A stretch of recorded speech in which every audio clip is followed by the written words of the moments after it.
കൊടുത്ത പലിശ, കൊടുത്ത പണം തിരിച്ചു വാങ്ങാൻ സ്വകാര്യ ബാങ്കുകളും കൊള്ളപ്പലിശക്കാരും ഗുണ്ടകളെ വിടാറുണ്ട്. ആ ഗുണ്ടകൾ ചിലപ്പോൾ കടം വാങ്ങിയ മനുഷ്യരെ മർദ്ദിക്കുകയും ഭീഷണിപ്പെടുത്തുകയും തട്ടിക്കൊണ്ടുപോകുകയൊക്കെ ചെയ്യാറ്. പക്ഷേ ഇടുക്കിയിൽ സംഭവിച്ചത് മറ്റൊന്നാണ്.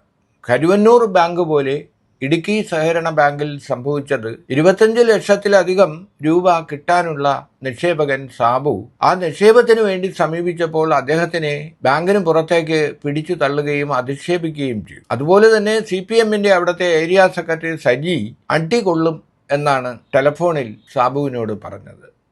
അങ്ങനെ മാനസികമായി തകർന്നുപോയ സാബു കിട്ടാനുള്ള പണം കിട്ടില്ല എന്ന് തിരിച്ചറിഞ്ഞതോടുകൂടി ഭാര്യയെ ആശുപത്രിയിൽ കൊണ്ടുപോകാൻ ചികിത്സയ്ക്കായി പണത്തിന് സമീപിച്ചപ്പോഴാണ് ഈ ദുരന്തമുണ്ടായത്. ഗഡുക്കളായി നിക്ഷേപ തുക നൽകാം എന്ന് പറഞ്ഞ വാഗ്ദാനം പോലും ബാങ്ക് പാലിച്ചില്ല.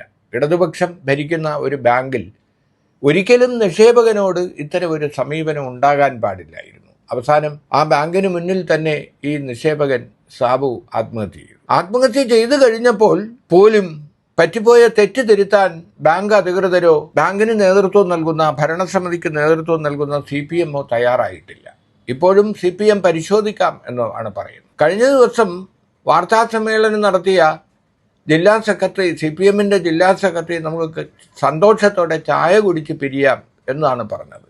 ആലോചിച്ച് നോക്കൂ, ഒരു മനുഷ്യൻ മരിച്ചിട്ട് ആത്മഹത്യ ചെയ്തിട്ട് അയാളുടെ മരണത്തിന് ഉത്തരവാദിയായ ആളുകളുടെ പേരിൽ നടപടിയെടുക്കും എന്ന് പറയുന്നതിന് പകരം നമുക്ക് സന്തോഷത്തോടെ ചായ കുടിച്ച് പിരിയാം എന്ന് ഒരു വാർത്താ സമ്മേളനത്തിൽ പറയുന്ന സഖാക്കളുടെ മനോനില പരിശോധിക്കപ്പെടേണ്ടതല്ലേ? കരുവന്നൂരിൽ ഇതുപോലെ പലരും ആത്മഹത്യ ചെയ്തു, ചികിത്സ കിട്ടാതെ മരിച്ചു.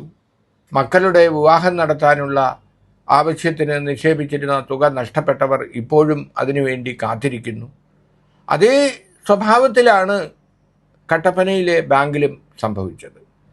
അപ്പോൾ നാം ആലോചിച്ചു നോക്കൂ, ജീവിത സമ്പാദ്യം മുഴുവൻ ഒരു ബാങ്കിൽ നിക്ഷേപിച്ച ഒരു നിക്ഷേപകന് അവൻ്റെ തുക ആവശ്യമുള്ളപ്പോൾ പിൻവലിക്കാനുള്ള സ്വാതന്ത്ര്യം നമ്മുടെ ഭരണഘടന നൽകുന്ന അവകാശങ്ങളിൽ ഒന്ന് തന്നെയാണ്. അതുപോലും നിഷേധിക്കുന്ന അവസ്ഥയിലേക്ക് എങ്ങനെയാണ് നമ്മുടെ സഹകരണ പ്രസ്ഥാനം മാറുന്നത്? സഹകരണ പ്രസ്ഥാനത്തിൻ്റെ കാഴ്ചപ്പാട് പോലും എന്താണ്? കർഷകർക്കും സാധാരണക്കാർക്കും പാവപ്പെട്ടവനും ദേശസാൽകൃത ബാങ്കുകളിലുള്ള കടമ്പകളൊന്നുമില്ലാതെ പണം ഇടാനും എടുക്കാനും കടം വാങ്ങാനും എല്ലാം ഉള്ള സൗകര്യങ്ങൾക്ക് വേണ്ടിയാണ് സഹകരണ പ്രസ്ഥാനങ്ങൾ രൂപം കൊണ്ടത്. യഥാർത്ഥത്തിൽ നമ്മുടെ സമ്പദ് വ്യവസ്ഥയെ താങ്ങി നിർത്തുന്നതിൽ സഹകരണ ബാങ്കുകൾക്കുള്ള സഹകരണ പ്രസ്ഥാനത്തിനുള്ള പങ്ക് വളരെ വലുതാണ്. പക്ഷേ ഈ സഹകരണ ബാങ്കുകൾ ഒരു വിഭാഗം കൈയടക്കി വെക്കുകയും ആ ബാങ്കുകൾ വെച്ചുകൊണ്ട് പാർട്ടികൾ വളർത്താനും പ്രസ്ഥാനങ്ങൾ വളർത്താനും ശ്രമിക്കുന്ന അവസ്ഥയിലേക്ക് മാറുകയും ചെയ്തതിൻ്റെ പരിണിത ഫലമാണ് കരുവന്നൂരായാലും കട്ടപ്പനയായാലും നൽകുന്നത്. ഇത് തിരുത്താനുള്ള ഒരു ശ്രമം വൈകിയാണെങ്കിലും ഉണ്ടാകേണ്ടതാണ്. ഇപ്പോൾ പ്രത്യേക അന്വേഷണ ഏജൻസിയെ നിയോഗിച്ചിരിക്കുകയാണ്. ADM നവീൻ ബാബുവിൻ്റെ മരണം അന്വേഷിക്കാൻ പ്രത്യേക സംഘത്തെ നിയോഗിച്ചതുപോലെ സാബുവിനെ ആരെങ്കിലും ഭീഷണിപ്പെടുത്തിയിരുന്നോ, കയ്യേറ്റം ചെയ്തിരുന്നോ, അദ്ദേഹത്തിൻ്റെ ആത്മഹത്യയ്ക്ക് കാരണം ഇതാണോ എന്നൊക്കെ പരിശോധിക്കാൻ ഒരു 7 അംഗ സംഘത്തെ 2 DYSPമാരുടെ നേതൃത്വത്തിൽ ഏൽപ്പിച്ചിരിക്കുകയാണ്. ഏത് കണ്ണുപൊട്ടനും മനസ്സിലാക്കാവുന്ന കാര്യങ്ങൾ മാത്രമാണ് അതിൽ സംഭവിച്ചിരിക്കുന്നത്. അദ്ദേഹം തുക നിക്ഷേപിച്ചത് രേഖകളുള്ള കാര്യമാണ്. അദ്ദേഹത്തെ ഭീഷണിപ്പെടുത്തുന്ന ശബ്ദ സന്ദേശങ്ങൾ ഭാര്യ തന്നെ പുറത്തുവിട്ടിട്ടുണ്ട്. അതിനെ തുടർന്ന് സാബു ആത്മഹത്യ ചെയ്തത് ഒരു യാഥാർത്ഥ്യമാണ്. ഇനി അദ്ദേഹം മരിച്ചോ ഇല്ലയോ എന്നുള്ള ഒരു അന്വേഷണം കൂടി ഇവർ നടത്തുമോ എന്ന് മാത്രമേ കണ്ടറിയേണ്ടതുള്ളൂ.